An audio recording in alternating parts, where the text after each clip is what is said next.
ഒരു easy prawns biryani എങ്ങനെ വയ്ക്കുന്നതെന്ന് നമുക്ക് നോക്കാം. സോ പ്രോൺസ് നന്നായിട്ട് വാഷ് ചെയ്തതിന് ശേഷം സോൾട്ട്, ചില്ലി പൗഡർ, ടർമറിക് ഇട്ട് മാഗ്നേറ്റ് ചെയ്ത് മിനിമം 30 മിനിറ്റ്സ് ആയിട്ട് വെക്കണം. പക്ഷേ ഞാനിത് ഓവർനൈറ്റായിട്ട് വെച്ചു. ആൻഡ് നെക്സ്റ്റ് ഡേ കുറച്ച് ഓയിൽ അതിൽ ഈ പ്രോൺസിനെ നന്നായിട്ട് ഫ്രൈ ചെയ്തെടുക്കുക. ഹാഫ് ഫ്രൈ എന്ന രീതിയിൽ എടുത്താൽ മതി. ഞാൻ കുറച്ച് ബട്ടർ ആഡ് ചെയ്തിട്ടുണ്ട്, ജസ്റ്റ് ഒരു എൻഹാൻസ്മെൻറ്റ്. ബട്ടർ ഓപ്ഷണലാണ്. ആൻഡ് അതേ പാനിൽ അതേ ഓയിലിൽ തന്നെ നമ്മളുടെ ഒണിയനും ടൊമാറ്റോയും ജിഞ്ചർ ഗാർലിക് പേസ്റ്റും ചില്ലിയും ഇട്ടിട്ട് നന്നായിട്ടൊരു ബ്രൗൺ കളർ വരുന്ന വരയ്ക്കും നന്നായിട്ട് വഴറ്റിയെടുക്കുക. ആൻഡ് അറിയാമല്ലോ, ഓണിയൻ ഇടുമ്പോൾ കുറച്ച് സോൾട്ട് ഇട്ട് പെട്ടെന്ന് വഴണ്ട് കിട്ടും.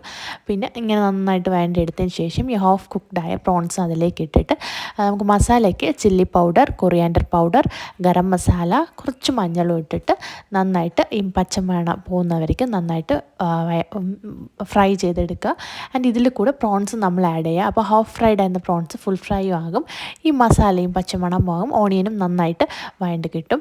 പിന്നെ ഞാൻ റൈസ് തനിയായിട്ടാണ് വെച്ചത്. ബസ്മതി റൈസാണ് എടുത്തത്. ബസ്മതി റൈസ് എങ്ങനെ ഒരു മണിയായിട്ട് എടുക്കാമെന്ന് വെച്ചാൽ ഒരു കപ്പ് അരിക്ക് 1.5 കപ്പ് വെള്ളം എന്ന രീതിയിൽ എടുക്കുക. ആൻഡ് കുക്കറിൽ ഒരു വിസിലും ഒരു ഹാഫ് വിസിലാകുമ്പോൾ കുക്കർ ഓഫ് ചെയ്യുക. പിന്നെ പ്രഷർ കുക്കർ പോയതിന് ശേഷം തുറക്കുമ്പോൾ ഒരു മണിയായിട്ട് റൈസ് കിട്ടും. പിന്നെ ഒരു ഹോട്ട് ബോക്സിൽ ഈ മസാല പ്രോൺസും മുകളിൽ റൈസും ഇടുമ്പോൾ പെർഫെക്റ്റ് ആയ ഒരു ബിരിയാണി റെഡി. ഇത് മിക്സ് ചെയ്ത് വേണമെങ്കിൽ കഴിക്കാം, തനിച്ച് കഴിക്കുകയാണെങ്കിലും കഴിക്കാം. ഞങ്ങൾക്ക് മിക്സ് ചെയ്ത് കഴിക്കാനാണ് ഇഷ്ടം. അപ്പോൾ റൈത്ത വെച്ച് ഞങ്ങൾ കഴിച്ചു.